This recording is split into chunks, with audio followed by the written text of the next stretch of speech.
नमस्कार दोस्तों, आज का हमारा पहला क्वेश्चन है 3401 में से कौन सी न्यूनतम संख्या घटाई जानी चाहिए ताकि वह 11 से पूर्णतः विभाज्य हो। तो हमारा 11 का डिविजिबिलिटी रूल कहता है कि सम स्थान के अंकों को विषम स्थान के अंकों से घटा दिया जाए तो आंसर अगर 0 या 11 के मल्टीपल में आता है तो वह संख्या 11 से पूर्णतः विभाज्य होगी। तो हमारा विषम स्थान के अंक है 3 + 0 = 3 और विषम स्थान के अंक है 4 + 1 = 5। तो अभी देखते हैं 3 - 5 कर देंगे तो कितना 2, मतलब 2 घटाने पर ये संख्या पूर्णतः 11 से विभाज्य हो जाएगी।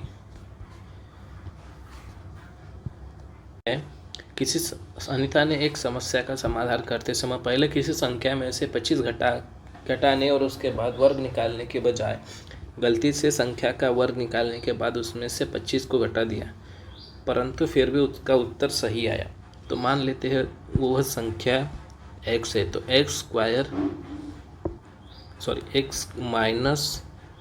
25 का स्क्वायर करने पर उतना ही आंसर आता है जितना आंसर x का स्क्वायर - 25 करने पर आता है।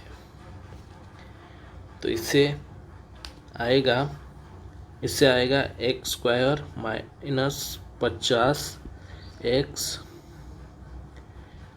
+ 625 a - b का होल स्क्वायर और इससे x² - 25।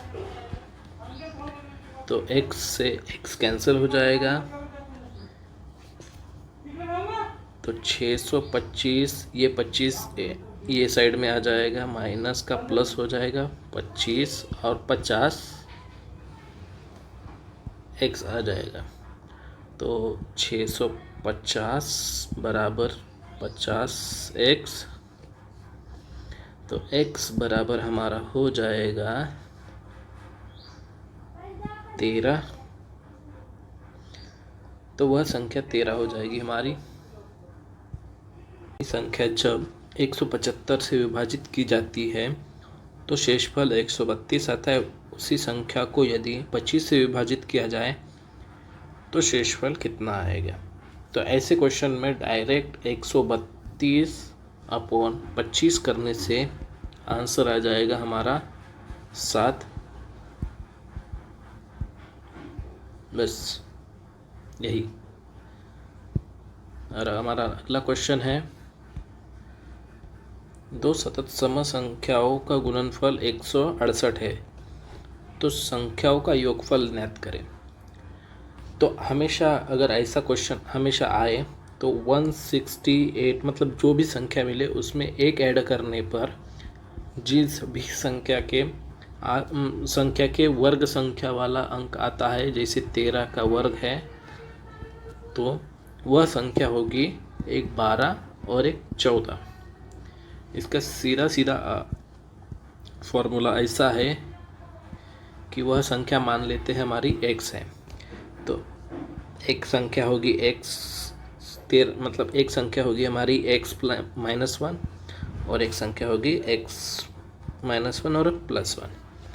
तो दोनों का गुणनफल हमारा कितना आता है, दोनों सम संख्याएं मतलब x हमारी विषम होगी, तो दोनों संख्या हमारी x + 1 और x - 1 माइनस होगी, तो हमारी आएगी 168 जो कि क्वेश्चन में दिया हुआ है।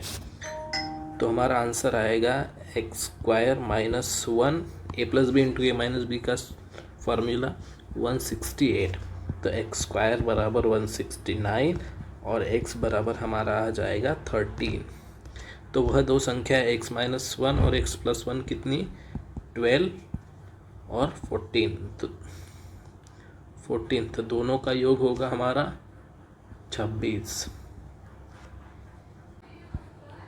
30⁵ गुना 24⁵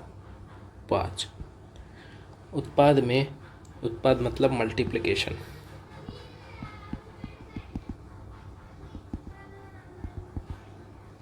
तो 30 के गुना 5, 30 का घात 5 गुना 24 का घात 5 में अभाज्य गुणनखंड की संख्या कितनी होगी। तो 30 के अभाज्य फैक्टर कितने होते हैं, 2 गुना 3 गुना 5, तो इसका पाँचवा पावर है, गुना में है 24, तो 24 मतलब 8 तिया 24, 8 के 2 गुना 2 और 3 का 3, तो इसका पाँचवा। अब दोनों का गिन लेते हैं, तो इसमें आएगा 2 का 5वां पावर गुना 3 का 5वां पावर गुना 5 का 5वां पावर गुना 24 में आएगा 2, ये 2 का 3रा घात का 5वां घात है, तो दोनों का मल्टीप्लाई होगा गुना 3 का 5वां पावर। तो 2 का कितना, 3 पंजे 15 और 5 20 गुना 3 का 5 और 5 10, 3 का 10वां पावर और 5 का 5वां पावर। तो पावर कितना होगा, 20 प्लस 10 प्लस 5 मतलब 35। तो अभाज्य गुणनखंड बराबर हो गया हमारे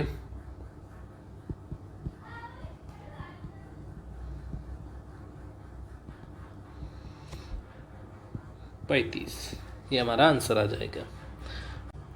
6 प्लस 8 प्लस 10 प्लस 12 करते करते हमारा आएगा 40 तक। तो हमारी पहली संख्या 6, लास्ट वाली संख्या 40 और कुल संख्याएं हमारी आ जाएंगी, अगर कुल संख्या हमारे आ जाएंगी, अगर 0 से 40 तक होता तो 20 संख्याएँ थी, पर उसमें 2 और 4 नहीं है तो 18 संख्याएँ आएंगी और डिवाइड में 2, तो हमारा 18 चला जाएगा 9 से, और हमारा 46 गुना 9, तो हमारा आ जाएगा 414। हमारा 100 और 1000 के बीच के किसी पूर्णांक के अंकों का योगफल संख्या से घटाया जाए तो परिणाम सदैव होता है 9 से विभाज्य होगा। चलिए बताते हैं कैसे। जैसे एक मान लीजिए संख्या ले ली हम 245, तो अब उसके अंकों का योग होगा 5 + 9 11, तो उनको अंकों का होगा 11 होगा। वह संख्या 245 में से 11 माइनस कर देंगे तो हमारा आ जाएगा 432। तो यह जो 432 संख्या है हमेशा 9 से विभाज्य होगी। इसकी जगह 245 की जगह आप कोई भी संख्या ले सकते हैं। मान लीजिए हमने लिया 5 5 5, तो तीनों का योग आएगा 5 + 5 + 5 15, तो 5 5 5 - 15 कितना आएगा हमारा 540। यह भी 9 से विभाज्य होगा। इसी तरह किसी भी संख्या जो संख्या 100 से 1000 के बीच में है उस संख्या का हमेशा आंसर, वह संख्या हमेशा 9 से विभाज्य होगी। हमारा 1 से 200 के बीच ऐसी कितनी संख्याएं हैं जो 3 से विभाजित होती है लेकिन 7 से नहीं। तो 200 से 1 से 200 के बीच 3 से विभाजित होने वाली संख्या है 200/3 मतलब 66। टोटल 66 संख्या 3 से विभाजित होती है लेकिन 7 से विभाजित नहीं होनी चाहिए। तो हमें 200/3 × 21 बराबर 9 संख्या है। तो 66 - 9 बराबर हमारा आ जाएगा 57। बस यही आंसर आ जाएगा। 100 में ऐसी कौन सी संख्या सबसे छोटी संख्या जोड़ी जाए ताकि परिणाम 6 से पूर्णतः विभाजित हो। तो 100 / 6 करने पर यह चला जाएगा 16 बार 16 × 96 और रहेगा 4/6।